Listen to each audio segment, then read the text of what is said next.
You're watching Mr. Tony of the Dead's Reviews.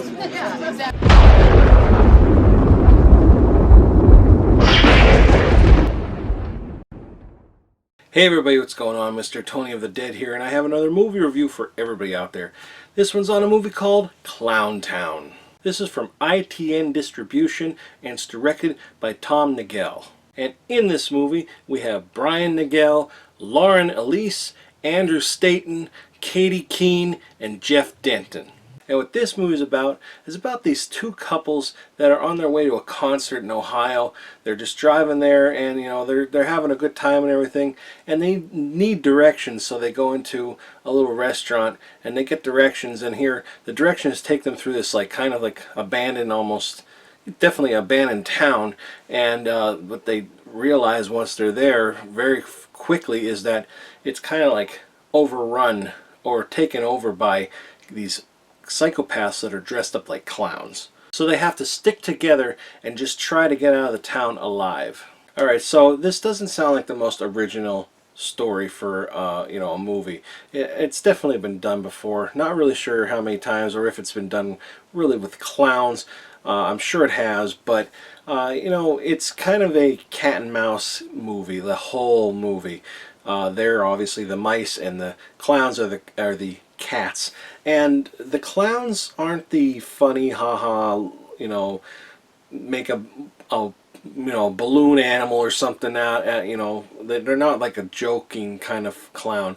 They don't even talk, except for one clown kind of says a few lines, but for the most part, at all, they don't talk. They're just kind of like, they stare you down, they give creepy smiles and that, but really that's only one of them as well. He is like the main clown, and he just kind of has this big grin on his face the whole time. And they obviously get into the background of why this all happened in this town. I kind of like the idea that the clowns didn't laugh or make stupid jokes, or there was a lot of clown puns and stuff like that. It's just basically, like I said, they're dressed up like clowns in there, and they kill whoever comes into that town, because the clowns have taken over this town, this nice small community, this small town, and it's, like I said, it's basically abandoned, and there's only a few people that live there yet, and everybody's afraid to come out. They stay inside and everything, and that's because of the clowns, which is kind of a weird idea in general. I think that maybe the storyline could have been a little stronger when they do explain why everything happened the way it is.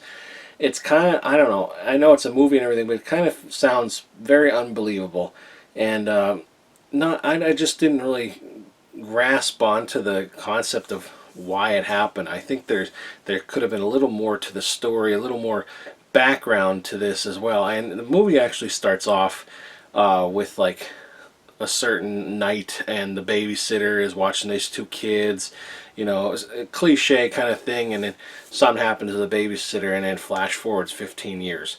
That's just a small little, not throwback, but a small little glimpse into the past of how everything kind of got started, but yet it doesn't explain really how a whole town did this.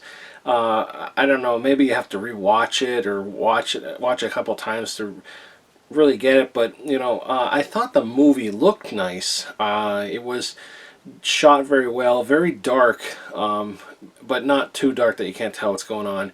I thought the acting was pretty good. Maybe I'd probably say that one character probably didn't deliver the lines like he should have, but I thought everybody did a really good job. Lauren Elise has been known for she was in Playboy, and she's also in the upcoming movie Death House. She did a really good job. Very beautiful girl. So the other girl, Katie Keene, if I say her name right, she was another beautiful girl. And the guys that were their boyfriends they did a really good job too. And the thing is, everybody was very likable. The group of teens, they're supposed to be teenagers, I guess. They didn't really say their ages, but I guess you kind of think of them as, I always think of the victims like that when they're young, that they're supposed to be teenagers, but I'd say they were in their early 20s. that at least their characters were. And you know, it really, you really kind of felt bad for them about what all was going on. Yeah, I found myself rooting for them. Wouldn't say I found a connection with them or anything, but you know, it was enough of a impact that I really want them to live. I wanted them to survive. There wasn't one that I was like, I don't care if they live or not. I actually, you know, kind of felt for them. And like I said, the clowns in this, they don't talk at all. They just kind of walk around and stare, and one has a baseball bat, one has a crowbar, another one has a machete, another one has an axe. There's a girl clown, and the girl clown is the only one that actually says anything. She's kind of the only one that's a little goofy. She like kind of dances a little bit here and there, you know, kind of, but not over the top clown behavior, I guess you could say. But the reason, I think, because they don't talk too much. Well, first off, probably for the scare factor, but I looked into the, like, on their IMDb's, and for the most part, the most clowns, most of them were like involved mainly in special effects or like makeup and stuff in other movies, and I'm sure in this one as well. So they probably aren't actors per se. They're mostly behind the camera, you know, the one applying the makeup and getting the special effects for the scene, not actually being in the scene. So I don't know for sure, but it might be their first time in front of a camera, and if it was, they did a really good job, I thought. Very creepy looking, but I'm not afraid of clowns, so it didn't affect me in that way. But there was the one thing that always annoys me in a movie is that when people don't fight back. I can't stand it. I know it would maybe end the movie quick or not, but at least struggle, fight back a little bit. And then when they did try to fight back, it was like why can't you get this guy off of you? He's like 100 pounds. You're like, you know, you're bigger and stronger than him. Why can't you get him off? I don't know. Again, it's a movie, but like that stuff always bothers me.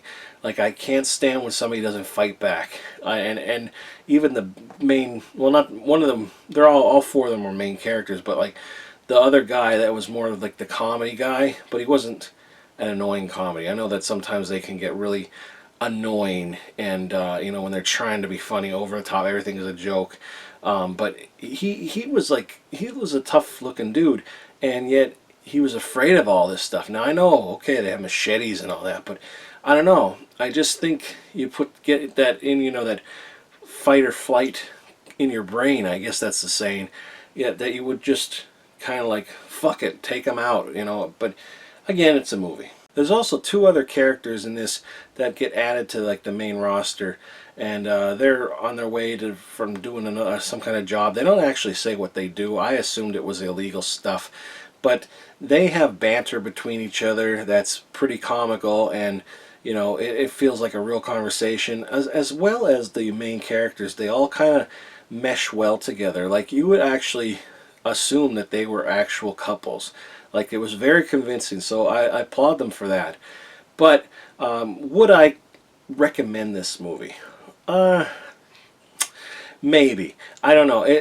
I'm really kind of like in the middle of you know, of my decision with this. There's parts I liked. You know, like I said, I told you all the things I liked about it. But as far as a story, I think it was a little weak. I think it could have been better. I think it's a little weak. But I think the acting and the scene, and you know, just the convincing me that they are actual people, and that maybe they actually are. Like, the one girl was tied up and she's crying, and it was very convincing. Like she looked like she was actually hurt, and you know, kudos for that. And I just, that's why I'm kind of like, I don't want to say no, don't see this movie, but I don't 100% want to say yes. I'd say if you really want to see it, if you're afraid of clowns, I think you can get away with seeing this one, because they're not the happy-go-lucky kind of clowns. But unless you're afraid of clowns like this, you know, maybe it's not for you. I would say, honestly, it's worth a shot. It's worth a shot. I definitely think there's going to be mixed opinions about this movie, whether it's good or bad. Again, I'm on the fence. I'm in the middle. I didn't think it was horrible. I didn't think it was good. I have seen worse. But, you know, I applaud them for the work that they did do in this movie. So with that being said, that's it for this review. Make sure you check out the trailer for this movie at the end of this video and give this video a thumbs up, and please subscribe to my channel and follow me on Facebook, Instagram, Twitter, Tumblr, Twitch, and Horror AMINO. That's it, everybody. Thanks for watching. Talk to you later. Bye.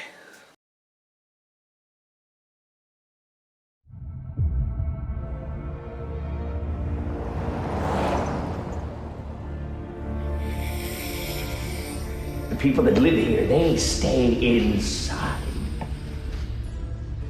What happened? The clowns own this town now. This guy is clearly insane. Don't you know? It's dangerous playing outside at night. What about the clowns? Clowns are like a pack of dogs. Ghosts. Haunting this town for years. I heard rumors of clowns in this town, but I thought it was bullshit to scare people.